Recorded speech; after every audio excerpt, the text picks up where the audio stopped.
All right. Hey, everyone.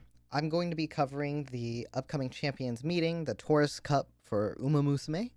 And just a forewarning, this is going to be me casually talking about the race and what I've learned watching other YouTube videos. I by no means am a veteran player or even a JP server player. I'm actually very new to the game. I just like to min max and I like to get information. And today I'm going to compile it in the most direct way possible for anyone who's interested in optimizing for the champions meeting. So, this meeting is going to be fun to prepare for if you're a min maxer like me and like many other people in my club. We are all busy people, so I'm going to try to tailor this so that you kind of have stopping points and very clear goals to build for when you're going for the champions meeting. So let's get into it. First things first, you're probably going to want to know which Umas you want to bring to the champions meeting. And here's what I'm going to say: bring whoever you like. All right. Uh, most of, as a lot of other videos have said, the majority of the player base doesn't care. They're just going to send their Uma and they're going to get destroyed. And so if you build your Uma correctly, you're probably going to do well. You might not win against the extra tryhards, but you're gonna win. Okay, in S tier, nice nature. All right, we'll get into why nice nature is S tier, but you're gonna have to bring a debuffer. That's gonna be nice nature. That's gonna be Rudolph. I think there's another debuffer in there that you can use, but really just make it easy on yourself. Bring nice nature, and you don't need good stats on her. I do recommend finishing the Order Finale though. Make sure you're maxing out on skill points and being able to buy all the debuffing skills that you can on Nice Nature. So you have 2 more slots left to bring Umas. I might have not mentioned it. I'm just assuming that you know how Champions meetings work, but you bring 3 Umas and you go against 6 other Umas, so 2 other players, and winner takes all. So if one of your Umas win, you're good to go. So bring a debuffer. That gives you 2 slots left. The most common recommendation is to bring an Uma that is either a frontrunner or a pace chaser. This is going to be affected by nice nature, but are also going to be more consistent. Why? When you're running a frontrunner, especially, you don't get boxed in as much. It's very simple math. If you're getting boxed in when you're in the back, and that's really up to chance. So the recommendation is bring a late surger or an end closer, bring a front runner or a pace chaser, most likely a front runner, and you're going to be good to go. Now, caveat on the pace chasers, they will perform well if you build them right, but just do know that in the moment of the game, nice nature debuffers are going to really target pace chasers the most. So, any pace chaser, as you can see right here, is probably going to end up in C tier because they're just going to get hit really hard by the debuffs. It's going to be harder to build them. So, if you want a straight up recommendation from me, bring a front runner, bring a late surger, bring nice nature. Good to go. All right, let's talk about parents, right? Um, if you've been following any type of Uma Musume content in general, you will know that acceleration skills are really good. You don't want too many of them, but you definitely need them if you want to do well. And most Umas don't have any built-in acceleration. So what does that mean? Inherit Marzinski, inherit Majira Ryan, or inherit Taiki Shuttle. All 3 provide really good acceleration skills. Right now, for this specific course, a lot of videos dive into the specific course. I'm not going to do that or any of that kind of analysis today. Just take my word for it. Marzinski's the GOAT. Other good skills to inherit, of course, are going to be Oguri and Rudolph. And as for free to play options, you don't really have a lot of good free to play 3 stars to inherit from. I'm just going to say that that's okay, right? I do find it kind of interesting that Agnes Tachyon's down here. I'm going to put my own thoughts on it. And so take it how you will. But as far as these tier list goes, I mostly agree with them.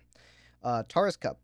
Tarus Cup is the race stats that you're going to look for is always maximum speed if you can, but really the key stat you're going to look for, guys, stamina 900.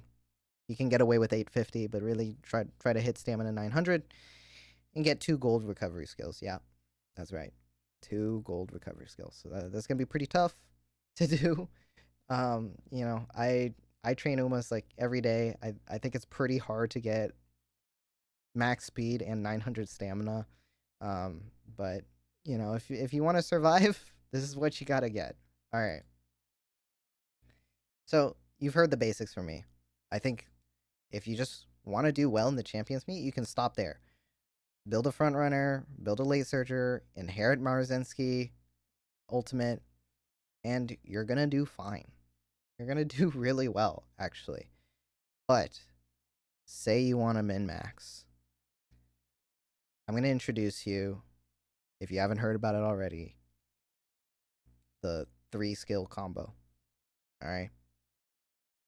So, what you see here are going to be support cards that I'm actually going to highly, highly recommend you run if you're spark farming to make parents for this upcoming champions meet.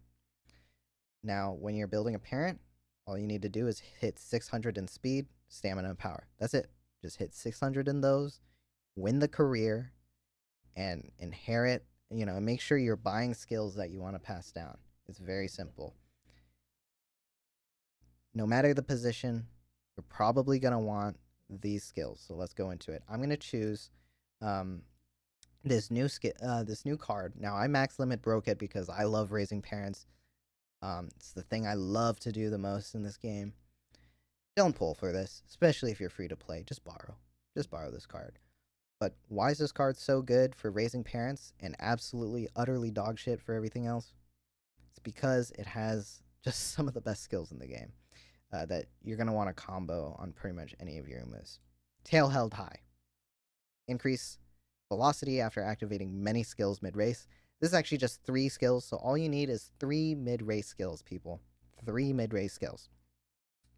You're already going to probably cover this by running Kitasan Black and Super Creek, both of which give mid-race activating skills in Professor of Curvature and Swinging Maestro, 2 of which are top tier skills that you absolutely are going to have on any of your Umas that you run, right? So all you need is just 1 more mid-race skill, and that's not too hard to have. So tail held high, great. Another one you're probably going to want is ramp up for any non-front runner, also a really, really good skill. And then the other one that this one gives through an event but doesn't show up here in the skill hints is going to be from Ines Fujin, who has playtimes over. Okay. So you're going to need playtimes over somehow. Obviously, this card alone gives you all 3. But if you are free to play, you should run the silver card. And if you happen to have the SSR version of it, also has the exact same skills. Moxie is also really nice for front runners. But yeah, great guts card to run if you need playtimes over and slipstream and whatnot. So definitely run one of those. Saiyan Sky actually is a very, very good stamina card. Probably second best to Super Creek right now. And it has tail held high. So kind of the main reason why you'd run this is you need another stamina card to make it through career, and it happens to give that. Another wit card that is really, really good to run is Marvelous Sunday because it gives ramp up and also tail held high. So basically, I'm telling you, either run this card or run Ines Fujin and Marvelous Sunday. And again, Marvelous Sunday and Silver Ines Fujin should all be pretty free to play accessible. Now, obviously, there's certain cards to call out for certain positions. Silent Suzuka is going to be crazy good for any front runners. So, again, when you're building a parent, you're not just building for that race distance, you're also going to build to have skills for that race strategy. So it's kind of insane, but that's what you got to do at the top level. Okay, other cards to call out is going to be Nisha No Flower for pace chasers because you get standard distance and firm conditions, both of which are going to be good green activatable skills for this race. Now, if you have enough greens, right? If you have Tokyo Racecourse, firm conditions, and standard distance, that actually, if you can get those on your Uma somehow, I think it gives a strong argument to bring Oguri Cap, which is one of the only ways right now to get groundwork. And groundwork is a crazy good skill as well. Basically, if you manage to activate groundwork and you manage to activate tail held high and you have an acceleration skill like from Maruzensky, you have a beast. Okay? Very unlikely you're going to lose. So, this is for the min max realm.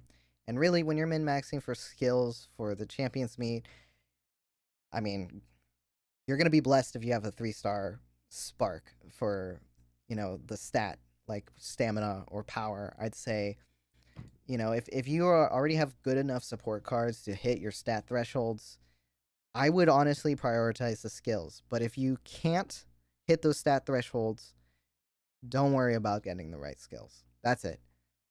So, as you can see here, these are kind of my recommendations for the cards you should run. Um, while training for parents. The other one I didn't cover is going to be Agnes Tachyon Wit, which, has medium corners and medium straightaways, both of which are, good for medium racetracks, which this Champions Meet is. Now, the way you can get around running something like that, like, you're probably looking at these cards and you're going to be like, wow, my deck is cooked, right? Um, Here's an example deck that I just ran to raise Uma. It's pretty tough to pilot, not going to lie. I have other examples that are kind of, you know, not too bad. But um, yeah. So you're probably gonna be stretched thin, especially when you're free to play to get the right skills. So I would say don't even worry about it. Um, Tail held high if you can. You know, run the Innis Fujin if you can afford it, but really not a big deal if you don't. As for what I'm doing, if you want to learn from me, I don't think I'm being all that optimal. I actually don't think I'm gonna get the parents that I need to make a monster, but I'm gonna try. And so here's my plan, right? I don't think I have access to very very good front runner um, parents right now. Yeah, so as you can see, I've actually been raising a lot of Agnes Tachyon and Ogurdi Caps and Marzensky. Now, if you saw that um, list from earlier, you'll know that Agnes Tachyon's kind of a terrible inherit in the tier list, but I'm gonna argue why it's not bad, especially if you have it at 3 stars. Is U equals MA2, fantastic skill to inherit anytime if you're really lacking stamina skills. I have a hard time building a deck that's gonna get my front runner the gold skill that it needs aside from swinging maestro, so I use this as a replacement along with Moxie. And as far as the simulations go, there's a simulation website out there you can run your Uma. That's been enough. I also really like running this as a parent because you get medium straightaways and medium corners. Also, if you manage to get tether really on it, you can also use it as an inherit for nice nature, which isn't too bad.